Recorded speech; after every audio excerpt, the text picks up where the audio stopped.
الغرض بتا یہ رہا تھا کہ امام عالی مقام نظرت ہے عمر فاروق اعظم کے بیٹے کو کیا کہا؟ تو بھی ہمارا غلام، تیرا باپ بھی ہمارا غلام۔ عبداللہ غصے میں گئے ابا کے پاس، کہا ابا چلیے، سانسیں کھلی ہوئی ہے، پسینہ دے رہا ہے، بولنے میں حرکت ہے، لفظ کانپ رہے ہیں۔ بیٹا کیا ہوا؟ ابا جی آپ کو پتا ہے علی کے صاحبزادے حسین دوست تھے، وہ اس نام سے پکارتے تھے، دوست کہ مولا حسین نے کیا بولا آپ کو پتا ہے؟ کہ کیا؟ عمر تیرا باپ بھی میرے گھر کا غلام ہے۔ اچھا بیٹا ایسا بولا؟ کہا ہاں ابا چلیے، کہا چلو۔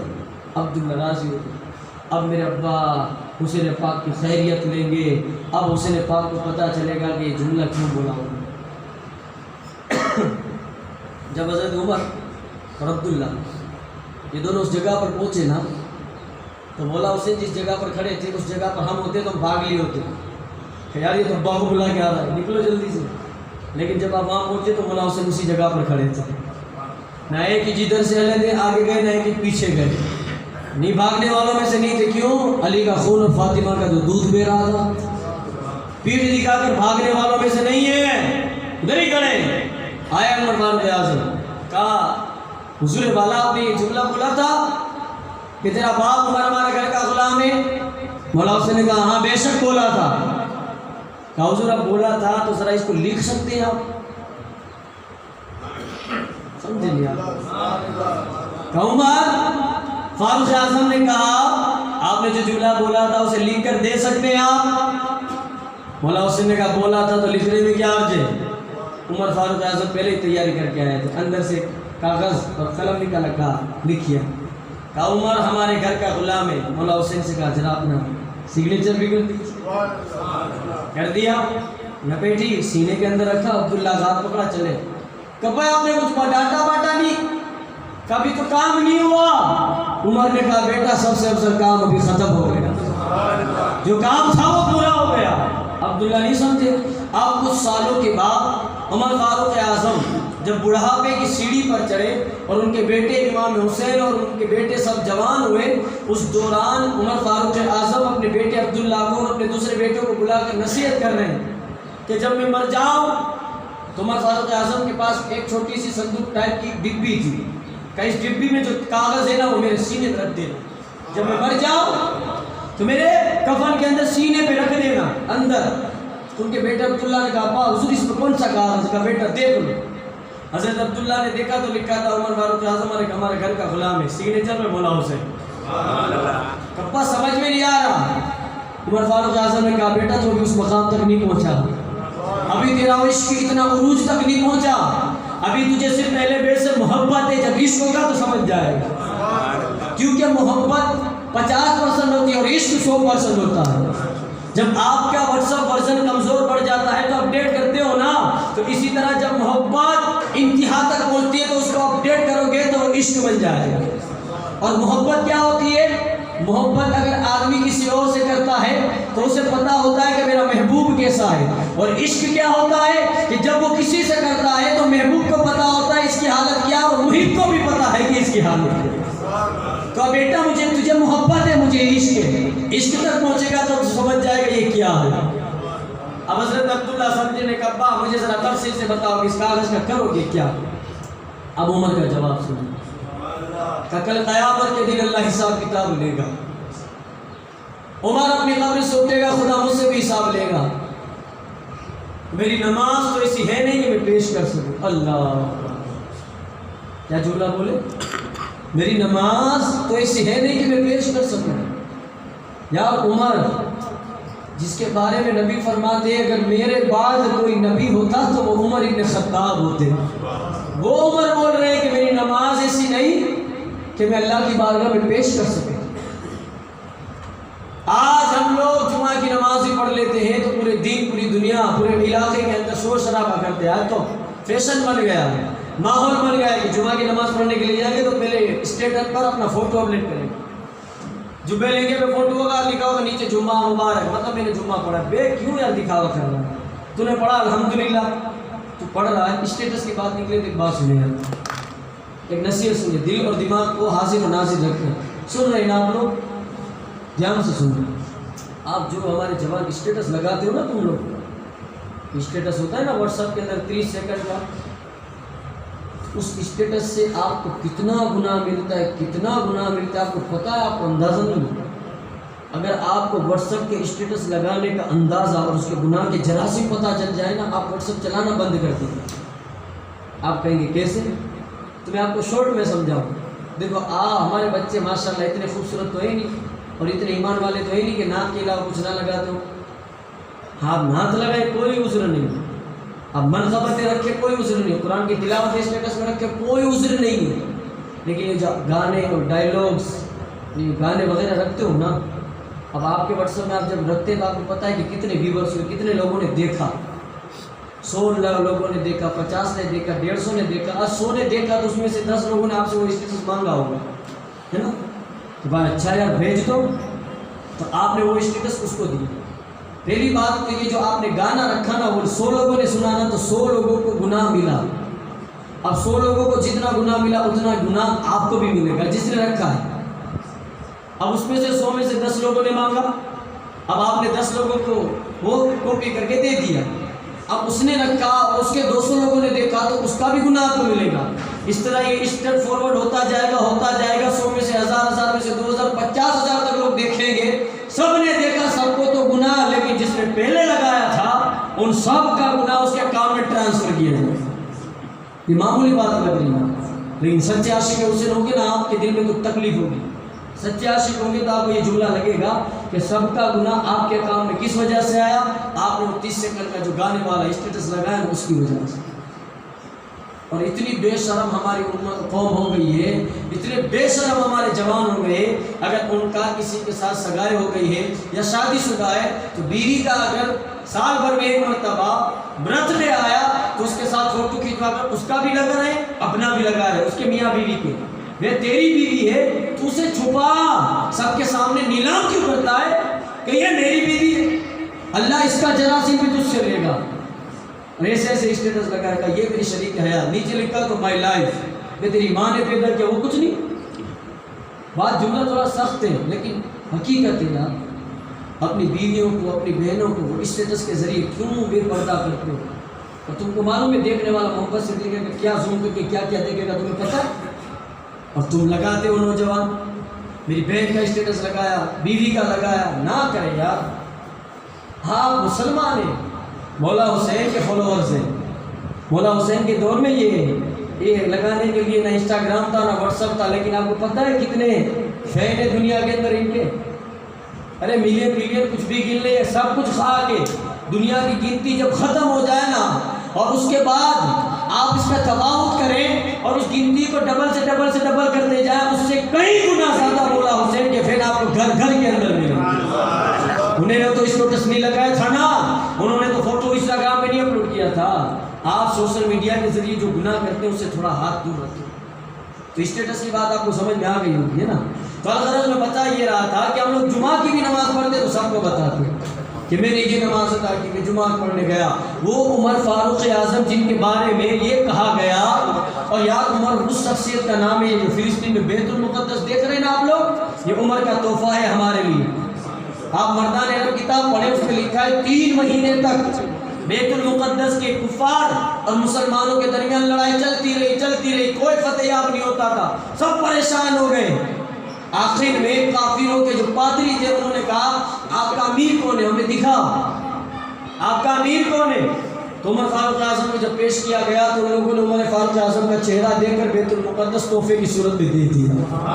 یار وہ عمر کی ذات ہے، وہ عمر کیا بول رہے کہ بیٹا عبداللہ قیامت کے دن خدا پوچھے گا تو میری نماز بھی ایسی نہیں کہ اللہ کی بارگاہ میں پیش کر سکوں، کہ اللہ کی بارگاہ میں دے سکوں، میرے روزے ایسے نہیں کہ اللہ کی بارگاہ میں نذرانہ کر سکوں، میری عبادت ایسی نہیں کہ اللہ کی بارگاہ میں پیش کر سکوں۔ حضرت عبداللہ نے کہا ابا حضور یہ کاغذ میں لکھا، یہ کفن میں لے جانا ابھی بھی سمجھ میں نہیں آ رہا۔ عمر فاروق اعظم نے کہا عبداللہ توجہ دے کر دھیان سے سن، کل قیامت کے دن جب عمر اپنی قبر سے اٹھے گا تو خدا پوچھے گا اے خطاب کے بیٹے عمر میرے لیے کیا لے کر آیا ہے؟ اپنی نمازیں پیش نہ کروں گا، اپنے روزے پیش نہ کروں گا، بلکہ یہ کاغذ کا ٹکڑا اپنے ہاتھوں میں لے کر خدا کی بارگاہ میں پیش کروں گا اور کہوں گا الہ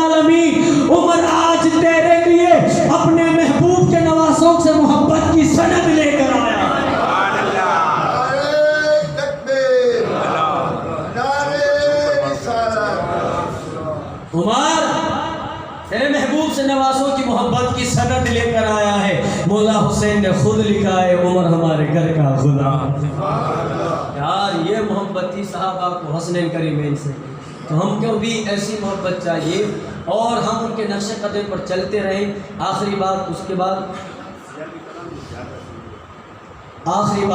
صلاۃ والسلام، توجہ سے سنو، مولا حسین کا پیغام، امام حسین کا پیغام، ان کا پیغام کیا تھا ہم لوگوں نے سمجھا ہی نہیں۔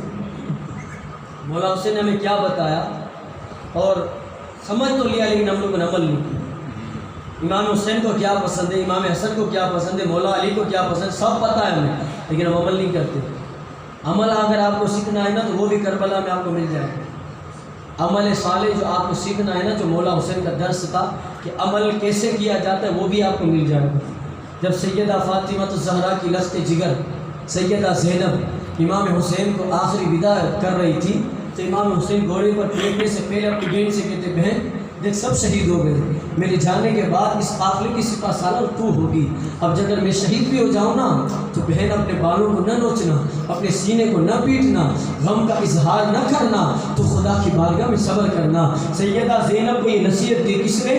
امام حسین نے۔ اور کربلا کے کارساز میدان میں امام علی مقام شہید ہوئے۔ شہید ہونے کے بعد ان یزیدوں نے، ان خبیثوں نے ان کے اوپر ایسے ظلم کیے کہ اہل بیت کی خواتین، اہل بیت کی بیٹیوں سے، اہل بیت کی ماؤں سے انہوں لوگوں نے دوپٹے بھی چھین لیے۔ تو سیدہ زینب نے ایک تاریخی جملہ بولا تھا، جب بھی یہ جملہ میں بولتا ہوں نا دل اندر سے تار تار ہو جاتا ہے۔ سیدہ زینب نے کہا تھا اے اہل بیت کی گھر کی عورتوں بے پردہ مت ہو جانا، دوپٹے چھین لیے تو خدا کی بارگاہ میں یہ عذر مت رکھنا کہ اللہ ہمارے دوپٹے چھین لیے تھے اس لیے بے پردہ ہو گئی۔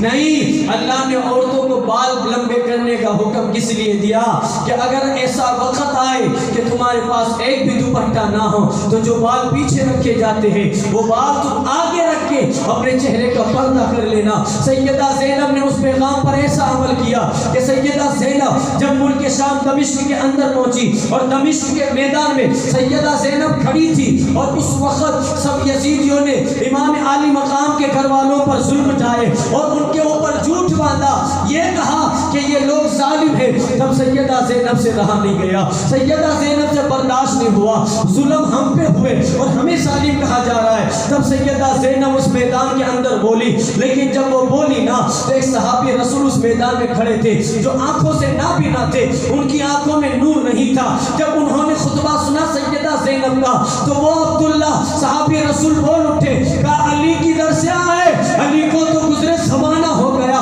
لوگوں نے کہا اے صحابی کس نے کہا علی بول رہا ہے؟ کہا یہ آواز، یہ لہجہ تو علی کا ہے۔ لوگوں نے کہا یہ علی نہیں، ابن علی سیدہ زینب کی آواز۔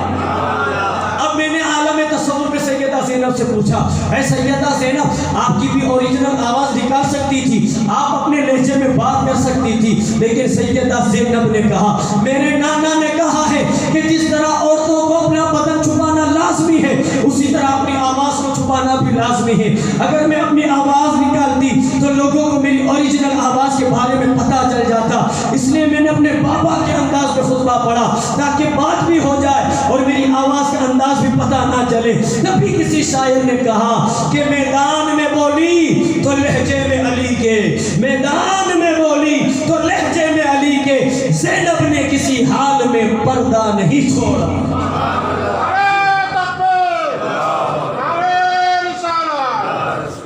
زینب نے کسی حال میں پردہ نہیں چھوڑا۔ اور محرم کے نام پر ہماری بیٹیاں جو میک اپ لالی کر کے امام علی مقام کا نام لے کر یہ گلی کوچے بازار میں آپ عشق کی بازیاں لگا رہے ہیں، یہ بہت بڑا جرم ہے یار۔ مولا حسین کو کتنی تکلیف ہوتی ہوگی آپ کو پتہ ہے، جنہوں نے آپ کے لیے اپنے بچے قربان کر دیے اور تم نے ان کی پیچھے کیا کیا۔ ہم لوگ مولا حسین کے نام پر مرنے کے لیے تو تیار ہیں لیکن عیاشی نہیں چھوڑ سکتے۔ میں کہتا ہوں کہ جام نگر کی سرزمین پر جس طرح اہل بیت پاک سے محبت ہوتی ہے اسے کدھر نہیں ملے گی، کدھر نہیں ملے گی۔ لیکن ہمارے اندر ایک چھوٹا سا جو نقطہ ہے نا وہ یہ، ہم عشق تو سچا کرتے ہیں لیکن کبھی کبھی وہ کام کر دیتے ہیں جس سے مولا حسین ناراض ہوتے ہیں۔ تو یار ایک آخری بات یہ کہ آپ یہ محرم کی قوالیاں سنتے ہیں نا اسے ذرا دھیان سے سنیں۔ ابھی قوالی نکلی جانم فدائے حیدری یا علی یا، نا جانم، سمجھے؟ تو وہ جو کلام ہے نا اس کے اندر آپ نے جملہ نہیں سنا، اس میں لکھا ہے کہ بعد یزدا کے ہو دوسرا آسرا، میں مصیبت میں جب بھی پریشان رہوں بعد یزدا کے ہو دوسرا آسرا۔ مطلب اس کا آپ میننگ نکالیں تو پتہ چلے گا، اس کا ترجمہ نکالیں تو یہ پتہ چلے گا کہ اس کا مطلب ہوتا ہے اللہ کے بعد اگر کوئی دنیا میں ہے تو صرف علی ہے۔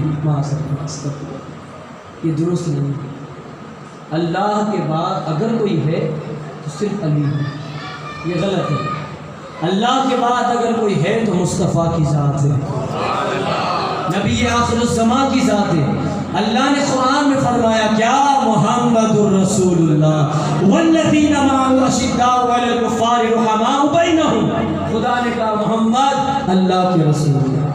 تو یار کچھ ایسے کلام ہیں جو شیعوں کے آپ بجاتے رہتے ہیں، سنتے رہتے ہیں، ذرا احتیاط کریں، ان کلاموں کو نہ سنا، سنیوں کے کلام سنے نہ، شیعوں کے کلام کو بجانے سے قبل آپ پہلے دیکھیں اس میں بتایا کیا جا رہا ہے، سمجھ میں آئی بات؟ تو ان کلام سے آپ بچیں، اس کے ترجمے کیا ہوتے ہیں، مطلب کیا نکلتا ہے آپ کو نہیں پتہ۔ اس میں لکھا ہے کہ صحابہ سے گستاخیہ کرنے کا شعر، صحابہ کے سے گستاخی ظاہر ہوتی ہے ان کے شعروں سے، لیکن ہم کو پتہ نہیں، ہم تو عاشق ہیں، ہم بس عشق میں سنتے ہیں۔ صحیح بات ہے، آپ کی محبت ہے، لیکن ذرا شعروں کو سمجھیں پھر سنو، سمجھ میں آئی بات؟ الغرض پوری تقریر کا جو آپ کو میسج دینا چاہتا ہوں وہ یہ کہ مولا حسین نے جو رستہ بتایا ہم کو اس پر چلیں، یزیدی والے راستے پر نہ چلیں۔ مولا حسین نے نہ داڑھی کاٹی تھی، نہ داڑھی کاٹنے کا حکم دیا تھا، یہ ان کا راستہ ہے، اور داڑھی کاٹنے کا سب سے پہلے فتویٰ جس نے ظاہر کیا وہ تھا یزید۔ اب آپ داڑھی کاٹ کر یزیدی بنیں گے یا داڑھی رکھ کر حسینی بنے گی، یہ آپ کا فیصلہ ہے۔ مولا حسین کو سب سے زیادہ اگر کوئی چیز پسند تھی تو وہ تھی نماز، اب آپ نماز پڑھ کے حسینی بنے، نماز کر کے یزیدی بنے، یہ آپ پر ڈیپینڈ ہے۔ اپنی زندگی کو مولا حسین کے نام پہ وقف کر دیں، یہ مولا حسین کا نام تھا تو خدا نے بارش میں بسا دی کہ جب حسین کی بات آئے تو آسمان بھی گرجتا ہے، اور مولا حسین کا مقام تو یہ کہ وہ اللہ تبارک و مولا حسین کی شان تو یہ ہے۔ اس شعر کے ساتھ اپنی بات کو ختم کرو، مولا حسین کا مرتبہ کیا؟ متی نے دل سے پوچھا ہے بتا کے کیا حسین ہے، دھڑک دھڑک کے بول اٹھا صدا صدا حسین ہے، شان اہل بیت دیکھ سبھی کے سب مثال ہے، کوئی نہیں حسین سا، حسین بس حسین ہے، عمر سے چل عمیر تک، بشر سے چل بشیر تک، بڑے بڑے یہ کہہ گئے بہت بڑا حسین ہے۔ عجب لڑی ہے جنگ بھی حسین نے یزید سے، عجب لڑی ہے جنگ بھی حسین نے یزید سے، اور اس سے بڑھ کے جیت کیا؟ یزید تھا حسین ہے۔